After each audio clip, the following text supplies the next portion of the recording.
कभी कभी जिंदगी में इतना दर्द होता है कि इंसान भगवान से भी सवाल करने लगता है, मैं ही क्यों। लेकिन अगर आप सच्चे दिल से सही रास्ते पर चलते हो तो भगवान आपको ऐसे इनाम देते हैं जिसकी आपने कल्पना भी नहीं की होती। ये कहानी है 3 बेटियों और उनके पिता की।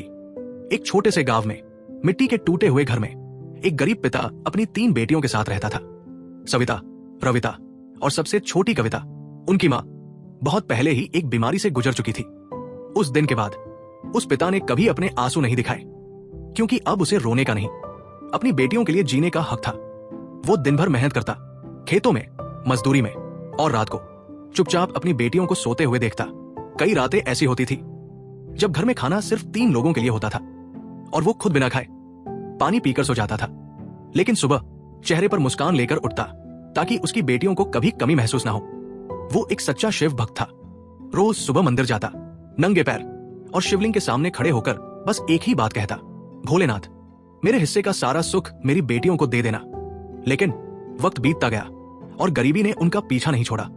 एक दिन छोटी बेटी कविता रो पड़ी, पिताजी, हम भगवान से इतना प्यार करते हैं, फिर भी वो हमारी मदद क्यों नहीं करते। ये सवाल सुनकर पिता के पास जवाब था, लेकिन दिल भारी था। उन्होंने उसके सिर पर हाथ रखा और धीरे से कहा, बेटा, भगवान कभी देर करते हैं लेकिन कभी अन्याय नहीं करते, बस हमें सही रास्ता नहीं छोड़ना चाहिए। अगले दिन तीनों बहनें मंदिर गई। जब वो लौट रही थी तो रास्ते में उन्हें एक पोटली दिखी। खोलकर देखा तो उनकी आंखें चमक उठीं। उसमें सोने की अशर्फियां थी। कविता खुशी से बोली, दीदी देखो, भोलेनाथ ने हमारी सुन ली। वो दौड़कर घर गई, लेकिन पिता ने जैसे ही पोटली देखी उनका चेहरा बदल गया। ये हमारा नहीं है, ये किसी और की मेहनत है, इसे तुरंत वापस करो।